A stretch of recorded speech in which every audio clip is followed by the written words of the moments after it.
말라기의 구조를 보면은 히브리시에서 주로 좀 등장하는 이런 구조인데요. A, B, C, C-, B-, A- 이렇게 되어 있습니다. 그래서 우리 A는 하나님의 사랑, 하나님으로부터 내려오는 사랑, 그리고 B는 이스라엘이 하나님을 향한 예배, 그리고 C가 지난주에 우리 봤던 것처럼 백성들 간의 관계, 특히 가정 안에서의 관계였죠. 오늘 본문은 바로 C-입니다. 그래서 백성들의 관계인데 바로 삶 속에서 언약 백성들과의 관계를 다루고 있습니다. 그리고 이제 다음 주에 보게 될 B-는 이스라엘이 하나님께 드리는 예물 문제, 그리고 마지막 A-가 이제 하나님의 회복, 이렇게 좀 우리 말라기가 구성되어 있는데요. 오늘 네 번째, 어쨌든 언약 공동체 안에 있는 정의의 문제를 오늘 다루고 있습니다. 하나님은 말라기를 통해서 너희가 말로 여호와를 괴롭게 하고도 우리가 어떻게 여호와를 괴롭혀 드렸나이까 라고 말한다는 것입니다.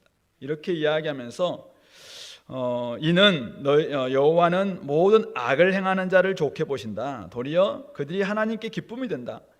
악한 사람들이 도리어 하나님께 기쁨이 되고 하나님은 악하게 행하는 사람들을 훨씬 더 잘되게 만들어 주시네, 이렇게 이제 말한다는 거예요. 그러면서 결국은 정의의 하나님이 어디 계시냐라고 하나님께 질문한다라고 말하면서 그 말 자체가 바로 여호와를 괴롭게 하는 말이다라고 오늘 말라기를 통해서 지금 말씀하고 있는 것이죠. 여기서 정의의 하나님, 이 정의라는 뜻 자체가 히브리어 미슈파트라는 단어인데 이것이 바로 재판, 판결. 나중에 우리 3장 5절 보면은 내가 심판하러 너에게 임할 것이다, 같은 단어입니다. 그러니까 심판, 판결, 재판, 이 단어를 정의의 하나님, 즉 억울한 자들을 신원해 가는 이 과정, 이것을 정의의 하나님이라고 이야기하는데, 아무리 봐도 세상 가운데서 하나님이 정의롭지 못하다라는 것으로 이들은 이제 이야기하면서 하나님을 그런 말로 좀 괴롭혀 드렸다라고 이야기하고 있는 것이죠. 이거에 대한 하나님의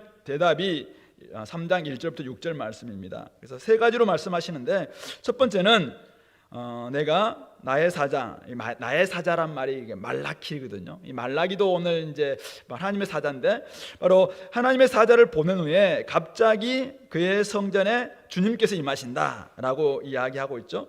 그래서 내가 내 사자를 보내리니 그가 내 앞에서 길을 준비할 것이고, 너희가 구하는 바 주가 갑자기 그의 성전에 임하시는데 너희가 사모하는 바 언약의 사자가 임하실 것이다. 주님께서 이제 성전에 임하셔서 그들이 사모하고 정말 기다렸던 주님께서 언약을 이루시는 그런 사자로 오심을 통해서 정의의 하나님을 너희들이 발견하게 될 것이다, 이거죠. 바로 이 말씀은 잘 알다시피 세례 요한과 예수 그리스도를 통해서 성취되죠.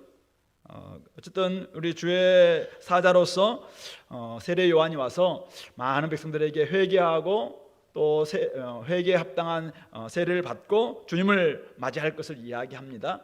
그래서 주님께서 이 땅에 오셔서 성전에 임하심으로 말미암아 공의가 이루어지는, 즉 예수 그리스도의 통치, 메시아의 통치야말로 정의의 하나님, 공의의 하나님의 통치다라는 것을 말씀하고 있는 것이죠. 그러니까 정의의 하나님은 어디서 발견할 수 있는가라고 이야기할 때 결국은 메시아 그분께서 오셔서 의로 다스리시는, 공의롭게 다스리시는 그 통치 안에서 바로 우리가 정의의 하나님을 발견할 수 있다라는 것을 말하고 대답하는 것이죠.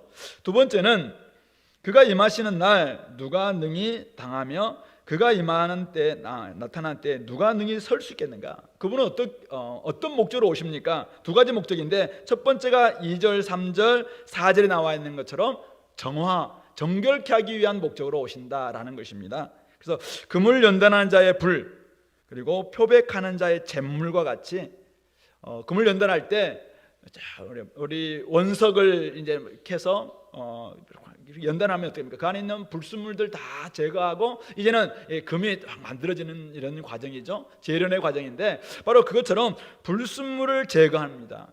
잿물, 깨끗이 표백하기 위해서 사용되었던 잿물. 요즘 잿물이 없습니다만 옛날에는 이제 비누도 없고 표백제도 없을 시절에는 잿물로 이제 빨래할 때 더러운 때들 다 이제 씻기는 그런 역할들을 잿물이 했다는 것이죠. 그것처럼 메시아가 이 땅에 오시는데 그분은 금을 연단하는 자의 불과 표백하는 자의 잿물처럼 오셔서 결국은 우리 속에 있는 모든 죄와 허물들 이런 것들을 다 맑게 제거하시고 연단하신다라고 하시면서 오늘 3절에서는 레위 자손을 깨끗하게 하되 금, 은같이 연단하여 공의로운 제물을 여호와께 바칠 수 있도록 한다. 그래서 4절에 바로 유다와 예루살렘, 고대와 옛날처럼 유다와 예루살렘의 봉헌물이 하나님께 기쁨이 될 수 있도록, 지금은 기쁨이 될 수 없다는 것입니다.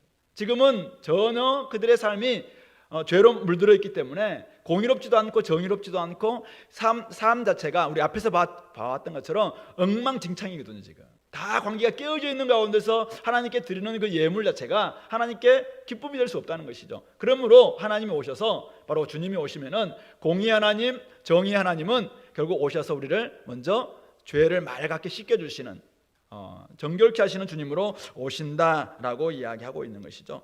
그래서 정의 하나님이 이 땅에 오실 때, 주님이 오시는데 너희들이 그렇게 바라는 정의 하나님 그래 오시는데 누가 그 앞에 설 수 있는가라고 이야기하고 있는 것이죠. 우리 시편 15편 잠깐 볼까요? 시편 15편, 얼마 전에 우리 큐티 본문이죠. 시편 15편 1절부터 보시면은 여호와여 주의 장막에 머무를 자 누구오며 주의 성산에서 사는 자 누구오니까 정직하게 행하며 공의를 실천하며 그의 마음에 진실을 말하며 그의 혀로 남을 허물하지 아니하고 그의 이웃에게 악을 행하지 아니하며 그의 이웃을 비방하지 아니하며 그의 눈은 망령된 자를 멸시하며 여호와를 두려워하는 자들을 존대하며 그의 마음에 서운한 것은 해로울지라도 변하지 아니하며 이자를 받으려고 돈을 구워주지 아니하며 뇌물을 받고 무죄한 자를 해하지 아니하는 자이니 이런 일을 행하는 자는 영원히 흔들리지 아니하리라.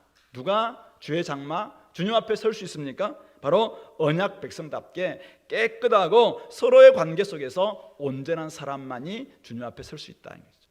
삶은 예배의 연장선이자 결국은 예배를 가능하게 만드는 우리의 재물, 예물이다라는 것을 우리는 기억해야 합니다. 그러니까 결국 하나님 앞에 우리가 제대로 서기 위해서는 왜 정의 하나님, 공의 하나님이 안 계십니까? 라고 이야기하기 전에 우리의 삶이 어떤지 돌아봐라 라고 이야기하고 있는 것이죠.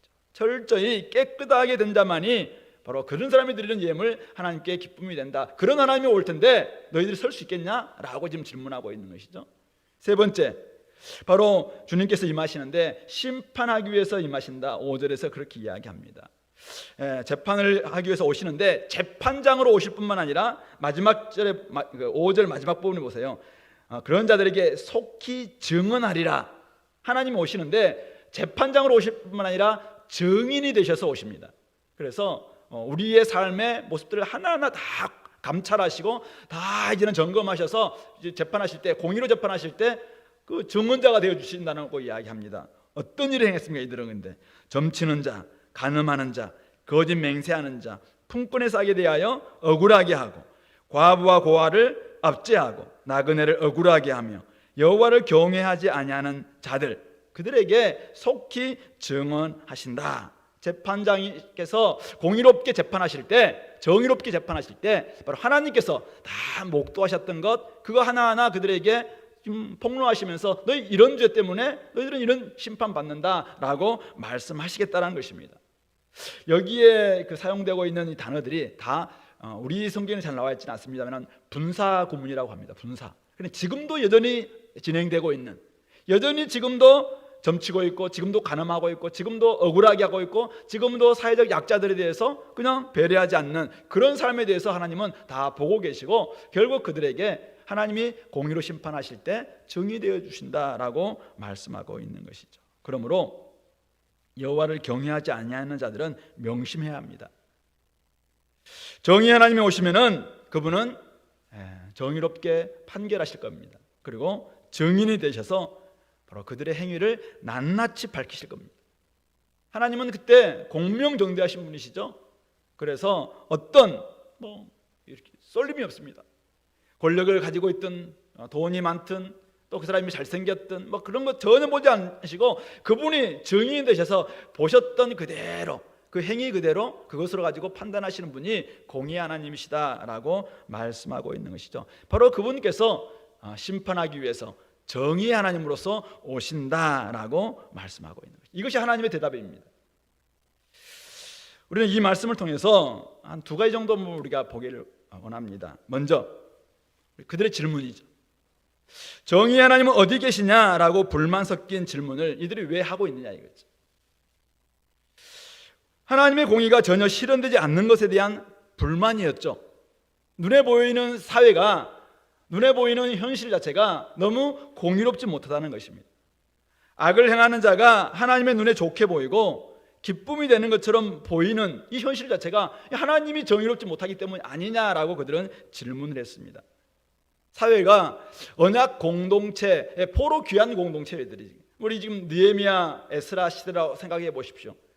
그들이 바벨론 포로에 돌아와서 성전을 다 이제는 지었고 성벽을 짓기 전 상황일 텐데, 어쨌든 그런데 공동체 안에 어떤 일이 벌어지고 있습니까?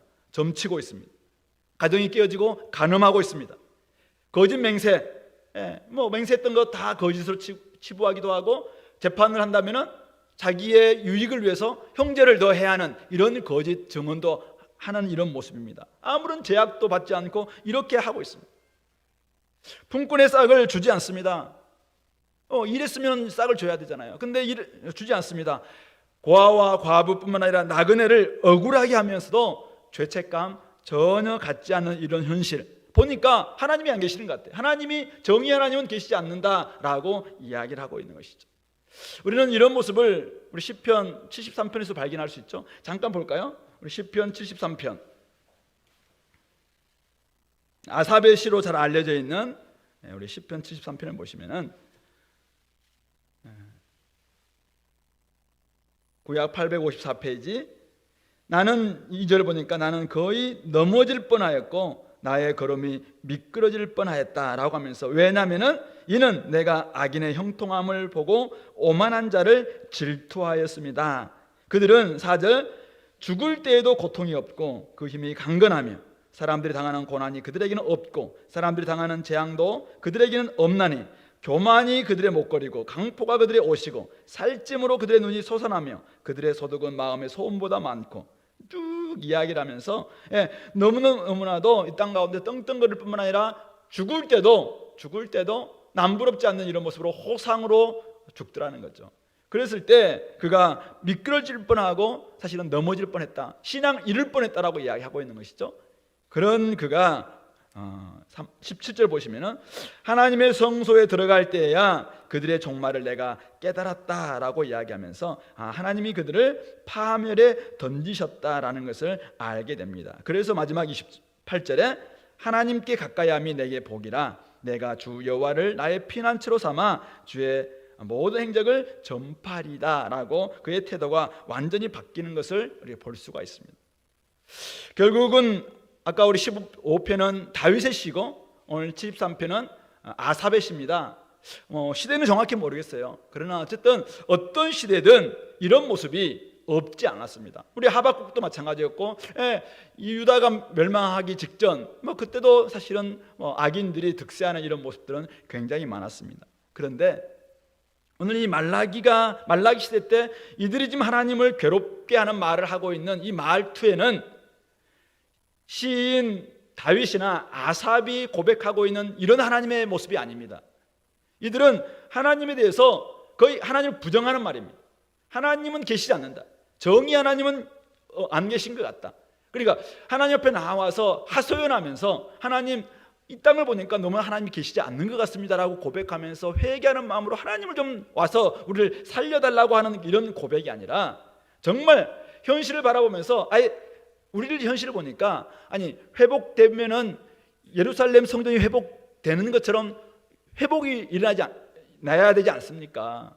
이 땅이, 우리가 유다가 회복됐다면 이 땅에는 진짜 공의가 이루어져야 되는 거 아니겠습니까? 그런데 이 땅을 보니 하나님은 계시지 않는 것 같습니다. 그렇게 그냥 선언하고 다니는 거예요. 그것 자체가 하나님의 마음을 너무나 아프게 하고 괴롭게 했다라고 이야기하고 있는 것이죠.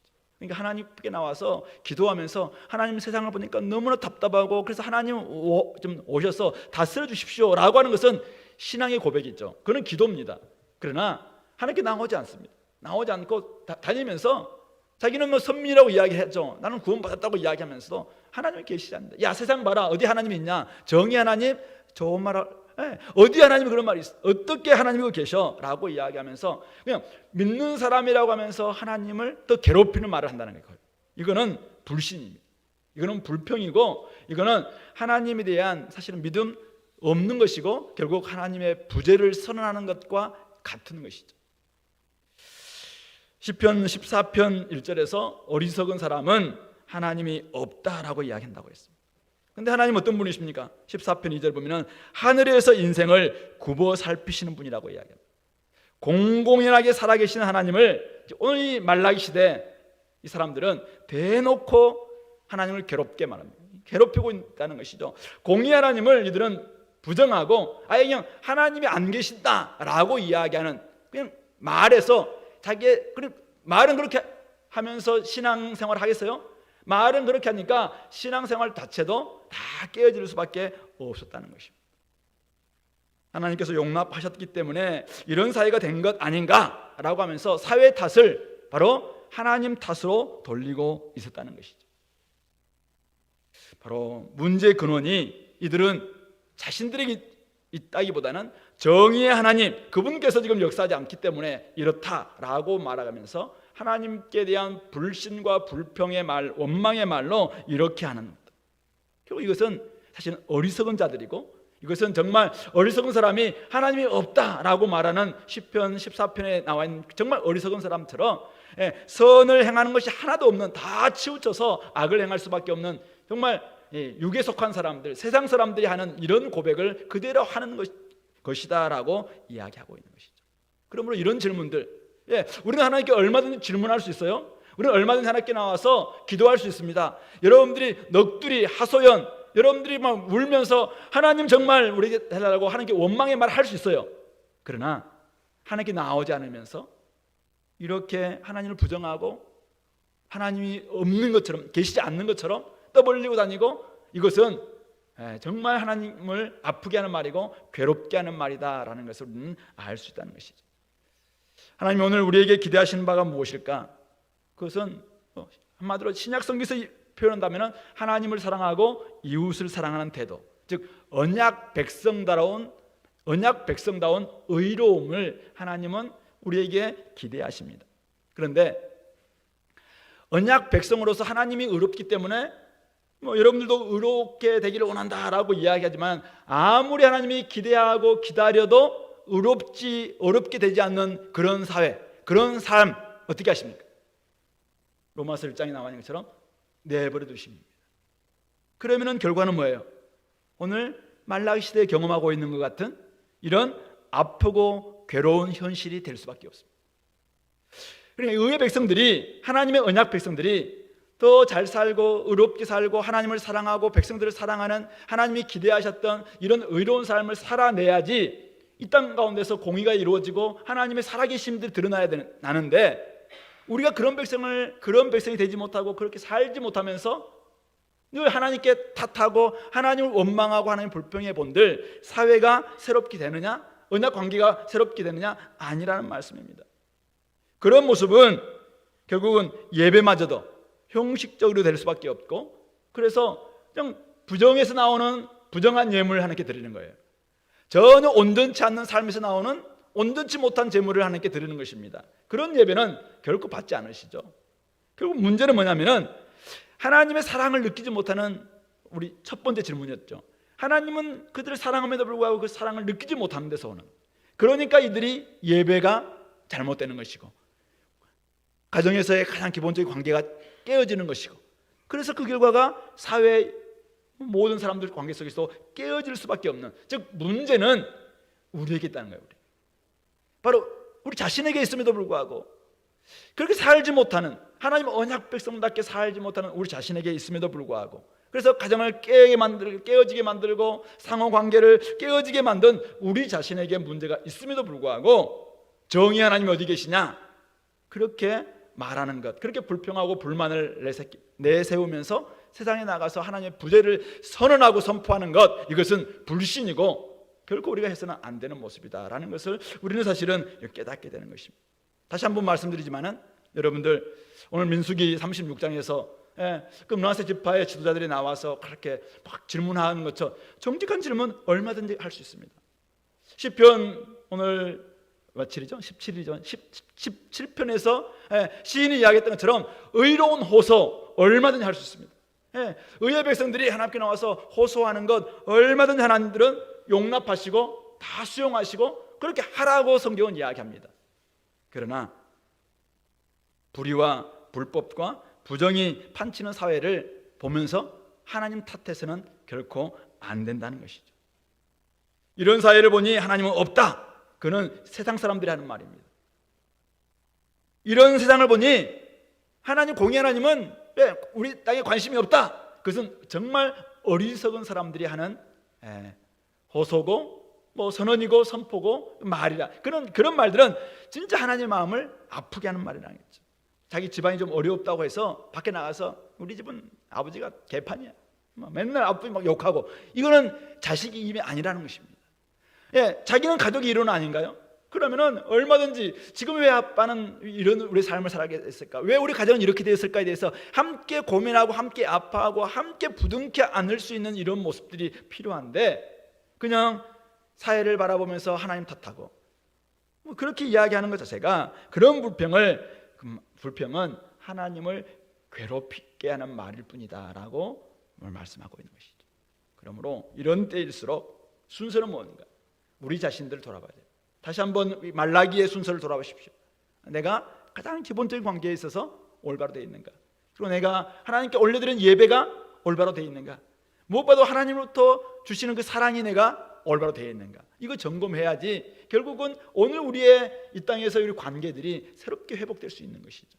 그렇지 않는 가운데서 자꾸만 우리 삶 가운데 일어나고 있는 모든 문제들을 하나님 탓인 것처럼 그렇게 말하는 것 자체, 호소를 할 수 있어요. 하나님께 나와서 질문하세요. 그러나 밖에서 그냥 그렇게 괴롭히는 것은 결국은 누구에도 도움되지 않고, 그것은 하나님의 마음도 너무 아프게 하는 것이다 라는 것을 우리가 기억할 필요가 있음을 꼭 깨닫기 바랍니다.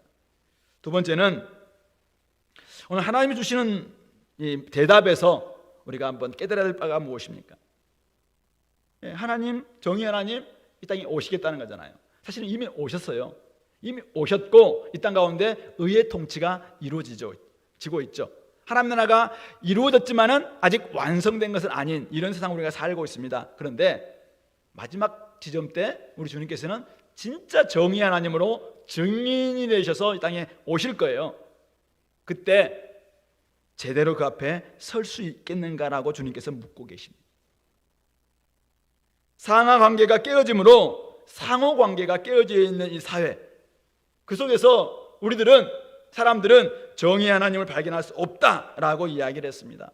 문제는 주님께서 그의 성전에 임하신다는 것입니다. 그의 백성들을 정결케 하기 위해서, 심판하시기 위해서 오신다는 것입니다. 정의 하나님을 진짜 기다린다면은 여러분들에게 질문을 던지는 거예요. 오늘 하나님은 우리에게 질문을 던지고 있는 거죠. 박철진 목사, 너는 진짜 정의 하나님을 기다린다면 공의 하나님이 올 때 지금의 삶으로 되겠는가라고 질문하고 있는 거죠. 진짜 우리 하나님이 땅을 다스려달라고, 공의로 다스려달라고, 정의 하나님으로 땅에 오셔서 통치해달라고 이렇게 기도하고 기다리고 사모하고 있는데, 그분께서 오실 때 지금의 삶으로 되겠는가라고 지금 묻고 있는 것입니다. 오늘 6절에서 나 여호와는 변하지 아니하나니 그러므로 야곱의 자손들아 너희가 소멸되지 아니하느니라. 하나님은 변하셨습니까? 아닙니다. 하나님은 변하지 않으셨고 언약을 지켜서 야곱의 자손들을 보호하실 것입니다. 그리고 보호하십니다. 당신의 백성들이 소멸되지 않도록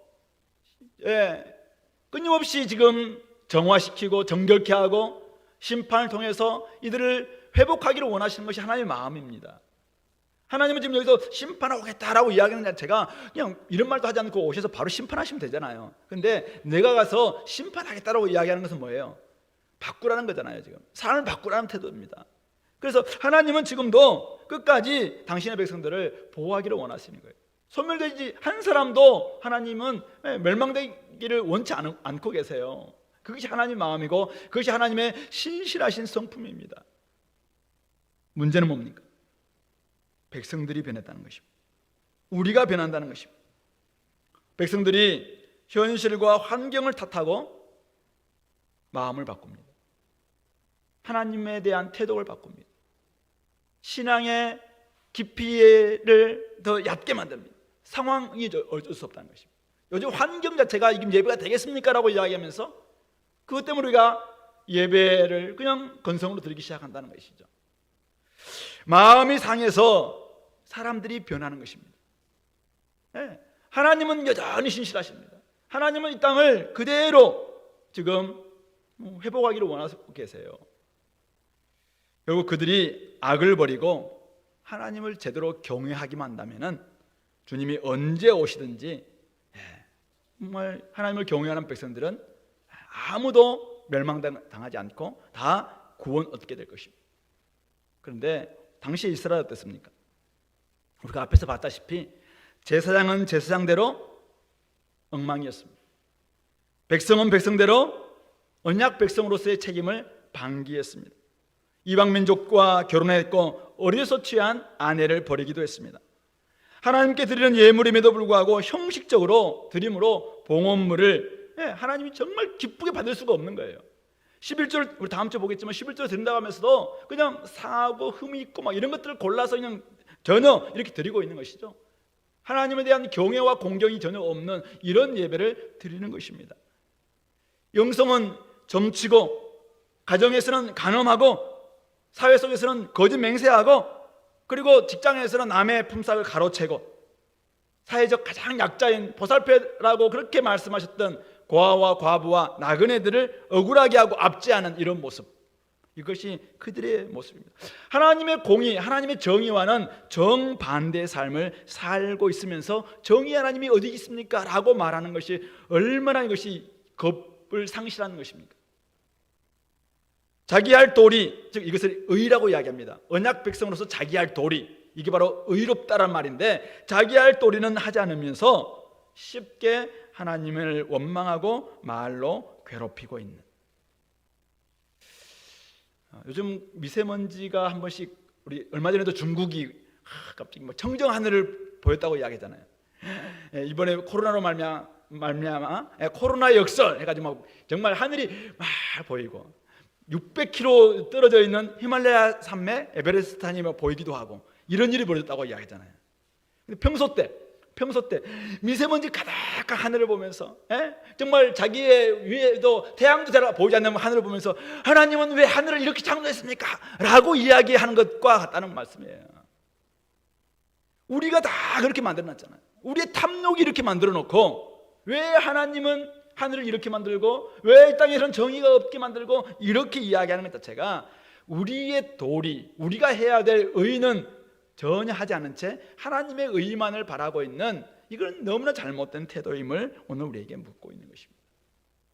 그러므로 하나님의 부재를 의심하기 전에 우리 자신, 내 자신 할 도리를 다 했는지 돌아볼 수 있기를 바랍니다. 가정에서 아무런 노력도 하지 않으면서 우리 집 왜 이러냐, 이런 태도 버리시기 바랍니다. 사회에 대해서 여러분들이 기도하거나 사회를 정말 정화롭게 하기 위해서 여러분들이 애쓰지 않으면서 사회가 왜 이러느냐, 이런 말 내려놓기 바랍니다. 교회에 대해서 여러분들이 헌신하고 교회를 온전히 사랑하면서 정말 열심히 여러분들 할 도리를 다 하지 않으면서 교회는 또 왜 이러느냐, 이런 말 자체가 정의 하나님은 도대체 어디 계시냐라는 말과 거의 막상막하다라는 것을 우리가 기억하시기 바랍니다. 그러므로 오늘 우리는 나는 나의 할 도리 다 하고 있는가, 이거 한번 점검해 보자는 것입니다. 그리고 또 하나는 정의의 하나님, 즉 하나님의 정의와 우리의 정의는 다릅니다.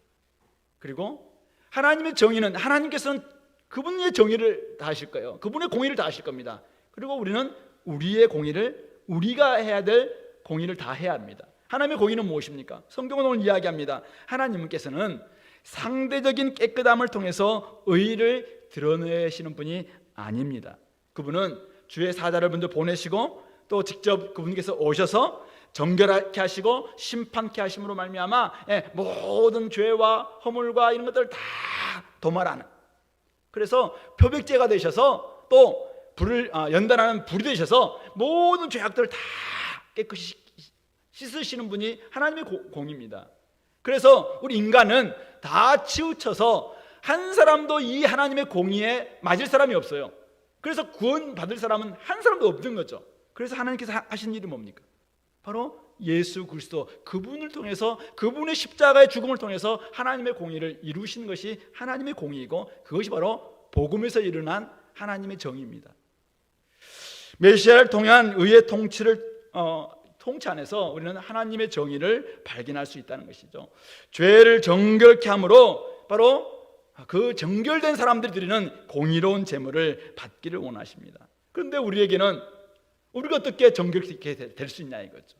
그래서 우리는 우리 힘으로 안 되는 거죠. 우리에게는 의로움이 없기 때문에. 그래서 주님께서 십자가에서 그 보배로운 피, 보혈을 흘려주심으로 말미암아 우리의 하나님이 이루신 그 의, 로마서 3장 21절에서 이야기하고 있는 하나님의 새로운 그 의, 또 다른 그 의를 우리가 이 부분으로 말미암아 우리는 하나님 앞에 설 수 있게 되었고, 우리가 드리는 그 예물을 하나님은 공의로운 제물로 우리는 하나님께서 받아주신다는 것이죠.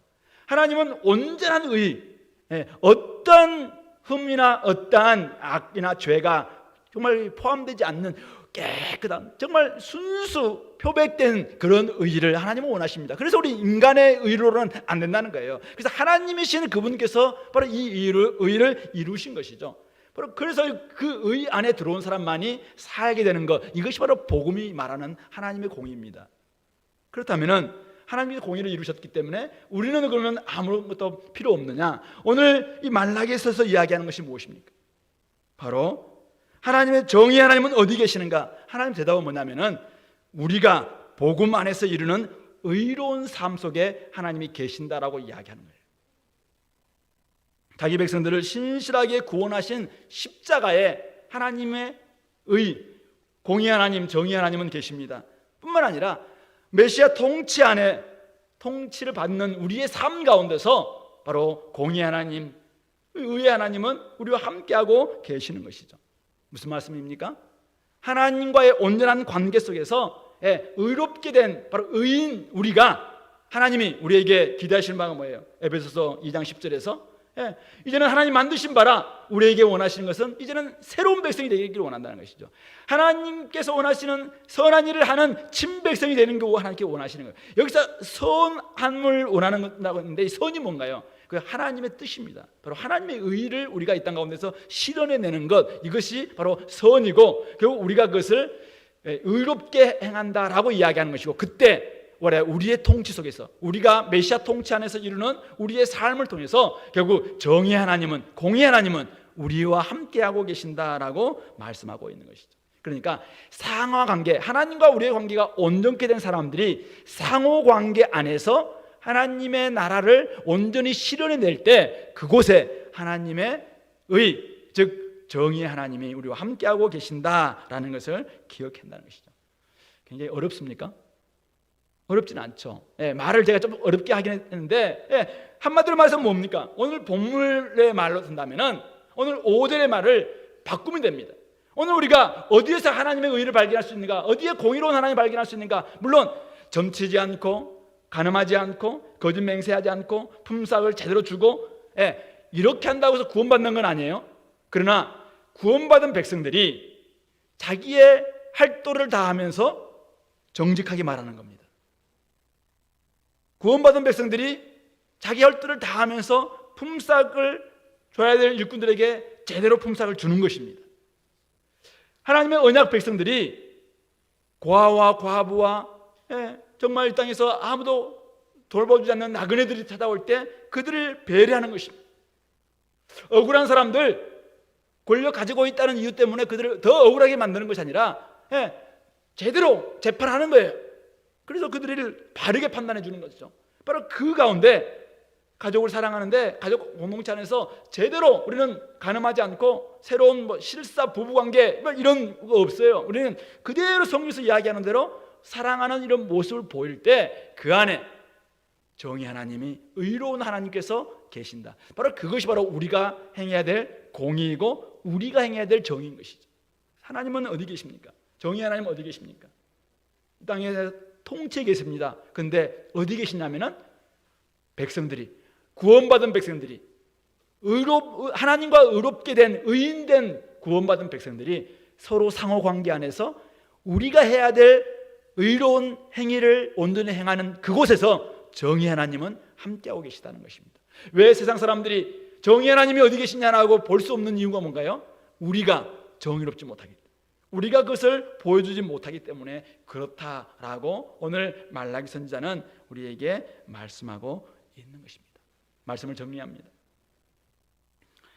십자가에서 이루신 하나님의 사랑을 우리가 진짜 받았다면 이제는 정의의 하나님께서 오셔서 마지막 심판하실 때 제대로 설 수 있도록 우리의 마음 태도, 우리 안에서 진짜 내가 이 죄와 이런 모든 것들을 온전히 정결케 하고, 그리고 하나님이 심판하시는 것처럼, 판결하시는 것처럼, 정의인 되셔서 판결하시는 것처럼 내가 그렇게 살아내고 있는가, 이거 점검해야 됩니다. 죄를 버리고 불경스러운 태도를 버리고 이제는 의의 길을 걸어가면서 서로에게 가장 가까운 사람들, 여러분 직장 속에 있는 믿지 않는 많은 사람들, 그런 사람들에게 하나님께서 어떻게 이들에게 행하실 것인가 라는 태도로 우리가 보이는 것입니다. 바로 그것이 오늘 우리가 이 땅에서 이루어야 될 우리의 공의이고 우리가 행해야 될 의다라는 것을 기억하시기 바랍니다. 혹시 지금도 여전히 죄와 여러 가지 어려움 가운데서 살아가는 사람들, 주님 앞에 먼저는 연단하는 불과 표백하는 잿물과 같은 주님의 앞에 나아가시기 바랍니다. 그러면 우리 주님께서는 보배로 오신 그 피로 우리를 깨끗게 씻어주실 것입니다. 그리고 깨끗게 씻음 받음으로 말미암아 하나님께 온전케 된 우리가 이제는 하나님의 능력, 성령의 능력, 바로 그분의 통치를 이 땅 가운데서 실현하기 위해서 우리의 살아가는 삶 가운데서 의를 보이는 것입니다. 점치지 않고, 거짓 맹세하지 않고, 간음하지 않고, 품삯 제대로 주고, 가난한 사람들 배려하고, 사회의 약자들 억울하게 하지 않고 그냥 살아가는 삶 가운데서 더 많은 것을 베푸는 이런 용서, 용납, 이런 삶이 바로 성령 안에서 의와 희락과 화평, 바로 하나님 나라가 이루어지는 모습이다라는 것을 기억하시고, 그런 사람이 드리는 제물이 공의로운 제물이 될 수 있을 것이고, 그런 제물을 하나님께 드릴 때, 그런 예배를 하나님께 드릴 때 하나님은 기뻐하시면서 참 하나님께서 마음을 시원케 한다라고 할 겁니다. 근데 그렇지 않으면서 그냥 하나님 어디 계시냐 막 이야기한다면 지금도 하나님은 괴롭을 거예요. 그래서 우리가 하나님을 괴롭게 하는 삶을 살고 있느냐, 하나님을 기쁘게 하고 시원케 하는 삶을 살고 있느냐, 이 부분들을 한번 점검해 보시면서, 어쨌든 주님이 정의 하나님 어디 계십니까? 메시아 통치 안에 계십니다. 그리고 우리가 의롭게 행하는 그 행함 속에 계십니다. 서로 상호관계 안에서, 서로의 관계 속에서 가족에게, 직장의 사람들에게 행하는 바로 그곳에 하나님이 계실 수도 있고 계시지 않을 수도 있습니다. 그래서 그렇게 우리가 살아내는 우리 모든 공동체 될 수 있기를 소망합니다. 우리 말씀을 좀 기억하면서 시간에 같이 한번 기도합시다. 하나님, 우리가 하나님을 탓하기 전에 우리 자신들을 먼저 좀 보게 해달라고, 그리고 이제는 구원받은 자답게 하나님이 기대하시는 대로 이 땅 가운데서 온전히 하나님의 의를 드러내는 그런 삶을 살게 해달라고, 그래서 하나님 마음을 시원케 해드리고 하나님을 기쁘게 하는 삶의 예물이 되게 해달라고 같이 기도하겠습니다.